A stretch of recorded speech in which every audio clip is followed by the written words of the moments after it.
ఈశ్వరుడు యొక్క ఆజ్ఞతోనే ఉచ్ఛ్వాస నిశ్వాస నడుస్తూ ఉంటుంది. కాబట్టి ఆయన యొక్క ఆజ్ఞ లేకుండా ప్రపంచంలో విశ్వంలో ఏది కూడా చరాచర జగత్తులో కదిలే అంశమే లేదు. కాబట్టి ఆ విశ్వనాథుడు ఈశ్వరుడు యొక్క దయ మనందరిపైన ప్రసరించాలి. ఇలాగా ధార్మిక కార్యాచరణ శక్తి మనందరికీ ఇంకా ఇంకా ఇవ్వాలని చెప్పి మహాశివరాత్రి పథకాలను అందరం కూడా స్వామి దగ్గర ఒక శుభ సంకల్పం చేద్దాం.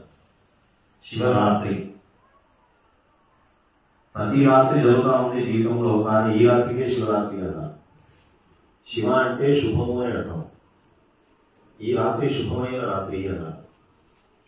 మనం కూడా శుభరాత్రి శుభోదయం అని మెసేజ్ పెడతా ఉంటాం కదా, కానీ అది ఏది కూడా శుభరాత్రి కాదు.